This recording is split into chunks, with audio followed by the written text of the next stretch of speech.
Hello, I'm Wally Haas. I'm your host for Rockford on the Record. This episode, I'm happy to greet Mary McNamara Bernsten, the Executive Director of the Rockford Arts Council. Now, Mary, about a year ago, you were on the program, filmed at City Hall, that we talked about a cultural arts plan, and that was just the beginning stages. Since then, a lot has happened, and now we have a cultural arts plan. So let's start with, why is having a cultural arts plan important? Yeah, it's one of those things, Wally, that I've learned kind of as we've done it. We sort of built it as we were flying it, because we knew that a city and a region our size, it would really benefit from a strategic plan for arts and culture. So you look at what Go Rockford has been doing for public art, so impressive and so important. The work that they've done with the murals, with the creative, with the sculptures that are around town, and sort of, and not just around town, but around the region, and the sort of elevating arts and culture to say this is a community impact sector. This is important to people who live here. It's important as a visitor, and it's an important piece of creating pride and sense of place. So I think looking at that and looking where Go Rockford really took us with arts and culture, you start to need a plan, because you don't want to look like, oh, look at that strange little sculpture that popped up in the middle of nowhere and it doesn't really jive with the other things that are happening in the neighborhood. Or, you want to look at the industrial heritage of a neighborhood or the ethnic heritage of a neighborhood, and not just put things in without intention. So we spoke to several agencies about developing a cultural plan, locally, of course, to drum up support. And I know that Transform Rockford was, it really at the foundation of the thought that this needs to happen for a community our size, and for a community that wants to grow. So I think that's the other piece to the cultural plan, is in order to have a growth mindset, to bring people in that we want to see living here, we need to have a plan in place so that when money does come, when economic investment does come, when workforce development does come, we are ready to sort of reflect a more beautiful, a more multicultural community. So that's where it came from, originally from Transform Rockford's efforts years ago, and nobody really picked up that baton in terms of, there wasn't an organization at the time that had the capacity to do that. And the Arts Council thought, you know what, I think we could do this. And then we drummed up enough support where we could pay for a consultant to come in and help us develop a cultural plan. So really, it's just a strategic plan that now we need to do the work for. So that's kind of the fun part, but also the challenging part. That was a big deal. It was a lot of work. It was a lot of time for the Arts Council as an agency, and we only have 3 full-time people. But it was in a lot of community engagement and a lot of, whether it was surveys or mailers. We had focus groups. We had community visioning sessions. We worked with one-on-one interviews with city officials, legislators, leaders in the community. We did all of that last year, and it was a big investment, and I think people want to see the results of that. I think they want to see, was my voice heard in those sessions? Well, to me, the value of this cultural arts plan is it is truly a community plan. From all the input that you receive from the organizations and the people that you just referenced, it wasn't just a consultant coming in saying, boom, do this. It was actually a true community effort, community outlining what they thought the strengths and weaknesses were here, and then offering solutions to fix those things. Right. I mean, when we engaged with the community so intentionally, we found that, one, people were so happy to be asked. They were so happy that people were thinking of the long game for our community. And so we worked with seniors. We worked with the LGBTQ community. We worked with the Black community, the Latino community, legislators and elected officials, young professionals, really the Indian community, the Asian community. We really tried to tap into, the faith leaders. Each group that you might think of. And then the intersection of those groups too. So are there a lot of women in those groups? Are the women middle-aged? Are they young? Are they old? Are there, men in those groups? So it was really important for us to feel like we had a true cross-section of the community. So we've got this cultural plan. Walk us through some of the highlights of that plan. Okay, so as I said, we weren't really sure. I wasn't sure what this would look like. And the document is online, and I really encourage people to look at it because it is a dynamic document. It's something, we are an arts council, so it's beautiful. We took a lot of time choosing photos and making sure that people understood that this is an uplifting, this is a hopeful and aspirational plan. So I do encourage you to go to artsforeveryone.com and look at it. We used a little homage to the gears. We used gears as our graphic, an homage to our industrial heritage and, community of makers. And so what we did was we had a statement that was in the sort of center, and then we had these gears that were surrounding it. So we had youth and arts education. We had advocacy and policy. And these are all surrounding arts and culture. We had neighborhood and space development. And then we had intersectional and inclusive collaboration. So those 4 became our priorities. We had this process where we had 10 priorities that were the ones that sort of surfaced from the community. And they were very common threads from what everybody said, all of those information pieces gathered. And then what we did was distill those into 4 priorities so that they were a little bit more manageable. And then we housed those other 6 that we were sort of missing inside the 4. So now we have 4, and it would be like a strategic plan for your business. So at the Arts Council, our strategic plan is increased visibility. We have the cultural plan implementation. We have sustained funding, and we have increased access to the arts. So it's just like your own business strategic plan, but this is for the community as a whole. So then we had a project advisory committee, and on that committee sat Park District, Region 1, Transform Rockford, RAMP, creative partners like the Dance Company and the Symphony and the Art Museum. We had Winnebago County. We had NICNY represented. We had the public schools. So I think that committee, that project advisory committee, then becomes sort of the think tank for that distilling into these 4 priorities. And then now, in December, we're getting together, and the Arts Council will sort of highlight what the Park District had pledged that they would do.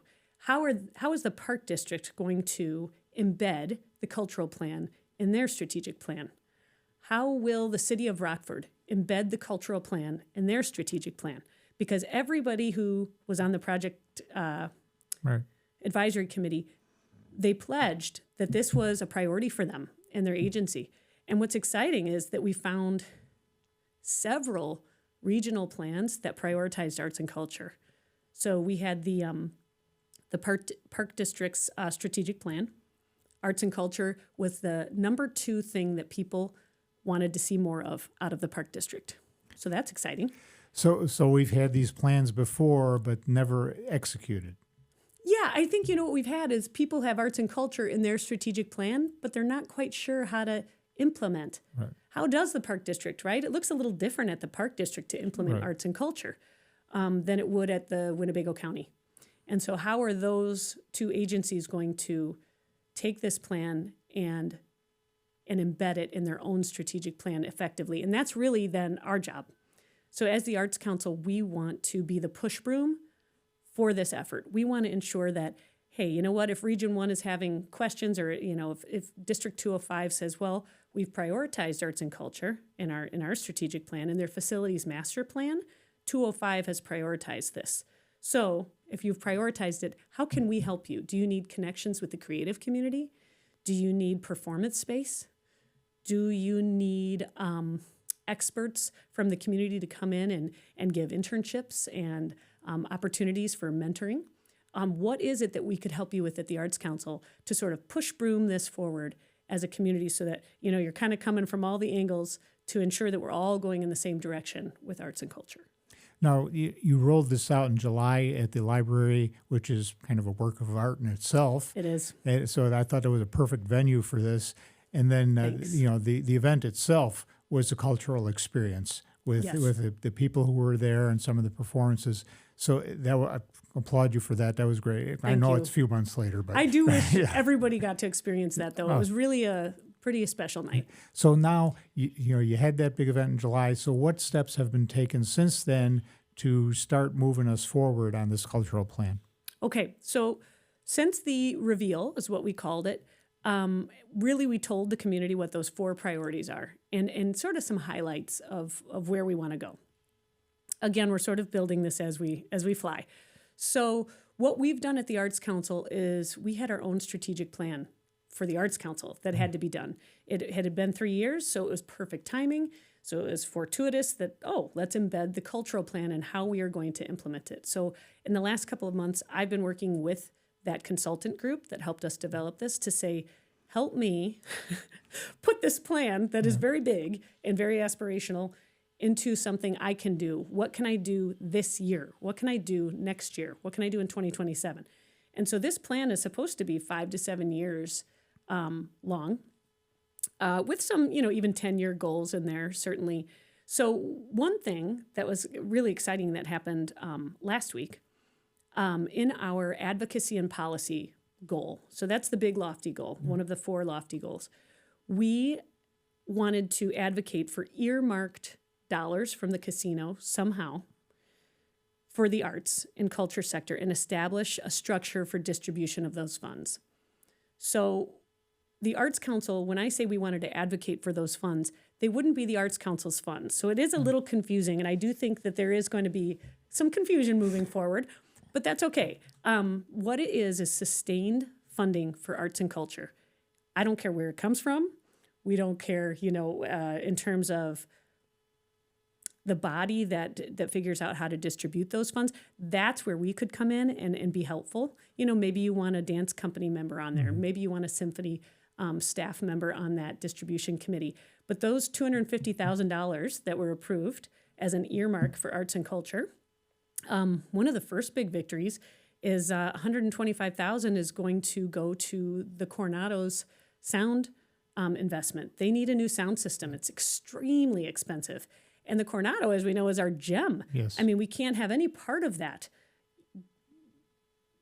decrease in value. And so we have somebody like Beth Howard, a true champion for the Coronado, with Friends of the Coronado, and she is ensuring that when something is not quite right, when, a light bulb needs to be a certain kind of light bulb so that it goes with the feel and sort of that the antiquity of the building and the integrity of the building, Beth Howard is essentially the watchdog for that. So that sound system, it's so important. I mean, when you have a symphony, a union symphony in there playing, I mean, they're incredible talents. And so we want to make sure that people are hearing what they should hear. So that's exciting. So 125 right away from that 250,000, we know where that's going. The Arts Council, I would like to propose to the city that we play the long game with 50% of those dollars every year. I would love to see, the city supports the Arts Council right now at $75,000 a year. I would, of course, like to see that increase. There's a lot of reasons why. This plan being one of them, right? We can help out with those pieces. But I do think that this long game could be really interesting because we could put $125,000 of that every year into the community foundation and then create our own foundation or arts trust. And then we could have a matching campaign every year for local companies to say, are you interested? Are you going to support the arts? Doctors that support the arts, lawyers that support the arts. Let's match that every year. And let's get something going where we have some real meaningful dollars coming in every year, where we've got a few $1 million in there that can really help arts and culture organizations do what they want to do.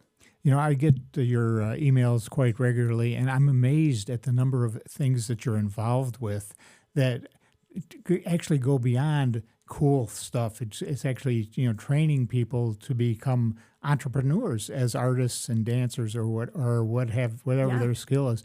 And that's really important work too. And how do you pay for that kind of stuff? Yeah, we've had some wonderful partnerships, and what's neat about a plan like this is you can leverage it. You can say, so we did this major community plan, Midland Bank, right, and we would like you to help us with supporting our roundtables for creatives, and we would like some support with a business of art program. Well, that's a perfect thing for somebody like Midland Bank to pop into, or Northwest Bank, where they could say, you know what, we'd love to support you with that. Let us give you some resources for investments, loans, whether it's a commercial loan or a home loan for creatives, because creatives have a whole different way of looking at things. And we can certainly creatively problem solve and creatively approach things. But when it comes to finances, we in general, there's some amazing creatives with financial acumen. But a lot of us would really rather be creating. And so we need those financial resources and that financial empowerment piece. So we're actually working with Midland Bank, and they are helping us with our roundtables. So we have different groups of the creatives. We have literary and visual arts. We have performing artists and visual artists. And we get them together at different times during the year. And then we also do a whole group meeting. And that's when we're going to have a business of art program. So, for example, we're going to do that in November, and we're having somebody come in and talk about trademark and copyright. Huge issues for artists right now. You know, you're putting your things online every day, and people can just take them. So how can artists create a trademark without a whole lot of financial investment? What are those steps needed to do that? We'll have somebody come in and talk to us about advocacy at the legislative, state, and federal level. You just think, well, I'm an artist. You know, I'm not going to write my legislator. Definitely write your legislator. I mean, that's the lesson, is that we are all constituents. We are a vote. And they need to hear from different sectors. And the creative sector has always been a little bit quiet in terms of advocacy. So those are those pieces with Business of Art. And we fund those through partners like Midland. Now, you know, I tend to be kind of Rockford specific when we talk about these things, but you are the Rockford Area Arts Council. So how does this plan extend throughout the broader community, Loves Park, McChesney, Roscoe, Rockton, all those communities? Yeah, and I should have said that. During our survey pieces and interviews and focus groups, we did do quite a bit of work with the collar communities, is what we started calling the smaller towns around Rockford. Sort of, we can't have one without the other. Right. You know, sometimes you wish there's a little bit more respect, you know, from both of us, from both sides of the coin there, because you can't really have collar communities without an urban center. You can't. That's true. You don't have collar communities. Yeah, the other way around. So we have done a couple of focus groups and heard from them. You know, they asked some really great questions and simple things, from practical things like the utility box covers. How did you do that? How much money were those boxes? How did you do the artist submission process? Did you pay them? So the Arts Council was able to say, we got a grant from the National Endowment for the Arts. This was our submission process. And then we're able to offer them those resources. We could do that for them should they become Arts Council members and support us like the city of Rockford does. But until then, we could certainly share all of our resources and help them do that process themselves. We are the region. We are a 4-county service area, and that is our service area as dubbed by the Illinois Arts Council. So we have Ogle, DeKalb, Boone, and Winnebago. We are primarily Boone and Winnebago, obviously because Rockford is our city center, and we have 56 of the 88 arts and culture organizations are in Rockford. So it's hard not to say this is where we're going to spend most of our time, and this is going to be where we spend most of our money. This is where the Arts and Culture Center is. But looking around, we've had some really great successes with people outside of the city limits, and I think that's only going to grow in terms of the value that they bring. You know, Rockton, we have Tricia Diddick now on our board, and they're doing amazing things in downtown Rockton, very much elevating and celebrating creatives and small shop owners. So I think there's some real ways to bridge. We now have Andrew Quintanilla on our board as well. He's from Loves Park. He's been a great asset as well, just sort of giving us an idea of the challenges and opportunities that they see in Loves Park. So I think both of those board members actually live in Rockford and work elsewhere. So it's fun because it creates a needed perspective for the Arts Council. So if you had a wish list as far as this plan or just in general, what would be on it?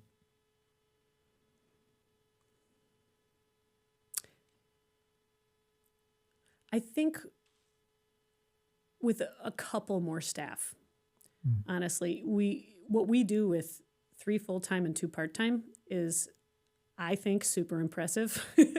But Well, I do too. thanks, Wally. But geez, what we could do with 2 more full-time people, somebody looking and investigating grants that would be not only relevant, but sort of put us on the map in terms of best practices.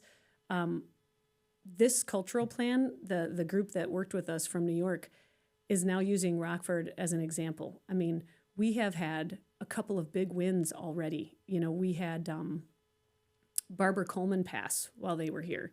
That was exciting. I mean, that's going to create a natural hub for arts and culture.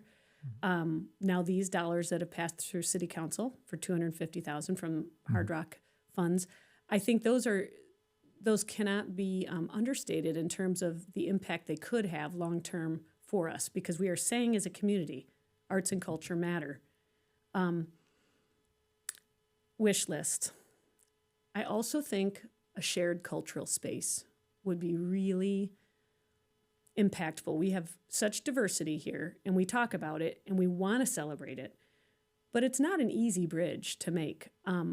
It's not an easy thing for different communities, different ethnicities to have shared space. That could be done. I think that would be exciting to people, because I think in general we are all sort of excited by other people's cultures and traditions, and you're intrigued. But I do think it's challenging because we don't have a space where we could sort of experience those things without saying, I'm going to Festa Italiana, I'm going to Dia de los Muertos. And, this sort of other thing that you're doing, instead of this thing that we do just because we are Rockfordians and we have a multicultural community. You go to other towns, when you hit Chicago, you're just like, oh, we're going to have dinner in Chinatown, and then we're going to hit, the art museum, and then we might go see a show. That's just what you do. And here it's still seen as this sort of like edgy thing to do, to experience somebody else's culture. And so I think if we had a cultural center, I think it could provide that much needed space of kind of anything goes there, and all are welcome there. I think, with certain spaces, no matter how magnificent some of them are, people don't feel welcome, don't feel like it's for them.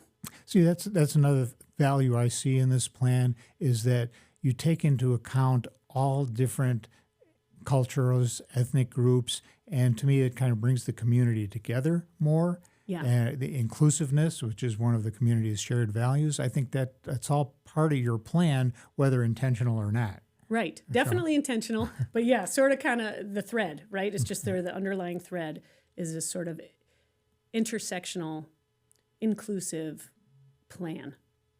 Yeah. So we've got this plan. It's moving ahead. What is the next big thing that we can look forward to? Oh my gosh, perfect timing. Perfect timing. So today, the Arts Council submitted a bid for purchase. And just as a person, I am very excited to be a part of this process, because I don't know much about a lot. And a process like this will be big. So we put in a bid for purchase for the Armory building, which is the building south of the Discovery Center and the Art Museum and the Dance Company.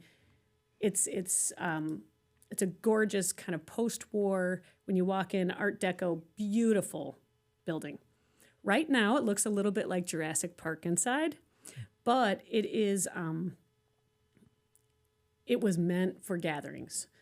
It was meant for community impact. So it did used to be an active armory. So we had our National Guard and our Army train there. There's an old, what do you call that, shooting range in the basement. Yes. You can tell I'm a real guns person. Also, shooting range, question mark? Yeah. It also had the biggest basketball courts in the area. Yeah, beautiful wood floors that are all, buckled as high as my shoulder right now. But there's hope. So the state and federal EPA, the Environmental Protection Agency, is giving grants to nonprofits who want to do kind of big thinking community impact projects. So we are working with Fair Graham to get the deed for this property, own the property, with some clauses in there that are safe for the Arts Council. We don't have the capacity to take something like that on unless we get a grant. So we have a revert clause in there. If something were to happen that we cannot deal with, in the capacity of the Arts Council, we would be able to revert it back to the city because it's no loss on their end. Right. For the city to do EPA work would be millions of dollars, but the Arts Council would be able to do that remediation through grants and really cover all of those costs.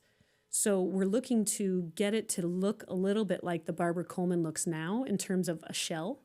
They call it a white box, but it's not that pretty. There's no primer on the walls. It's really just everything's out, everything's clean, and then it would allow a developer or a team of developers and nonprofits to come in and look and see how we could invest in that. So the Arts Council is looking at that as a potential revenue source, too, for sustained funding because it has an opportunity for artist housing.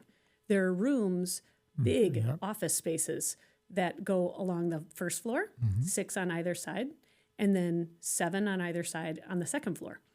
Not to mention the incredible square footage. So it's about 70,000 square feet, that building. It has a basement that once cleaned out could store lots of things, which is what a lot of cultural groups need is storage. So that's another way we could have sustained income. But that subsidized housing for artists is what we're looking to do.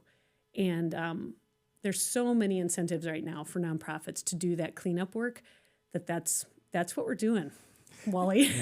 Well, no, it's interesting you mentioned that.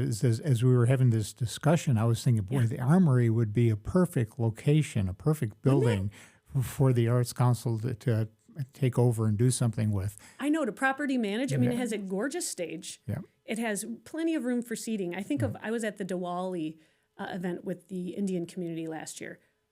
First of all, just absolutely gorgeous event. It was at Cliff Breakers. They used every square foot of Cliff Breakers. It was 800 people. That's an ideal group to be at the Armory. Because also then you have all of these young people doing their dance performances. And I mean, just to have them on that stage and to have that sort of space that's dedicated to cultural celebration, I mean, it would be pretty magnificent. And it would be a huge draw for Rockford to have artist housing, subsidized artist housing. So that would be anybody who makes $58,000 or less. And you could be a full-time, accountant. But if you're a musician and you did gigs on the side, you could live there. But that's the idea. That's the idea behind it. Big idea. It's a big idea. Love it. I do love a big idea. Well, a couple of years ago, we had the Think Big group in town, and we haven't really thought big since then. Yeah. So I like this. It's very good. So final thoughts. Anything we haven't covered that we should have covered? I like to give a little, this is what we're doing right now. So we are, we have a couple things that are exciting that are open. We have our City of Rockford Poet Laureate applications that are open for the next 2 years. So it's a 2025 to 2026 term for the adult Poet Laureate. We need submissions for those. So I always encourage, poets to submit. We also have our City of Rockford Youth Poet. That is open for submissions. We have our regional arts partner grants that are open up to $2,500 for a nonprofit working with a creative. Or it could be a nonprofit like the Literacy Council and they're doing something creative.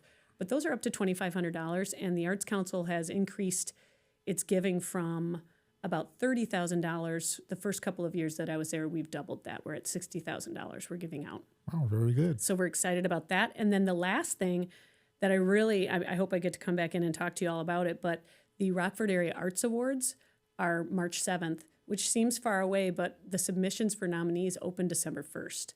And so it's anything you've seen that you think, God, that was really an incredible experience. Or I wonder, you could nominate people and organizations for those awards. And then that awards show, that program is a lot like the reveal event where we really up our game. And it's about, this is where you live. It's celebrating and elevating this incredible place where we live that has so much going on and making sure that people feel plugged in.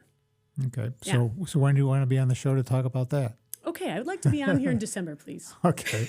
All right. Well, Lonnie, did you get that? We got to schedule that. So, Lonnie gave me the thumbs up. Thank you, Lonnie. all right. So, hey, thank you very much. This was wonderful. I look forward to the next steps on the cultural plan. Yeah. Thank you for being our guest today, and thank you for watching. Please like our content, subscribe to the channel, and until next time, I'm Wally Haas.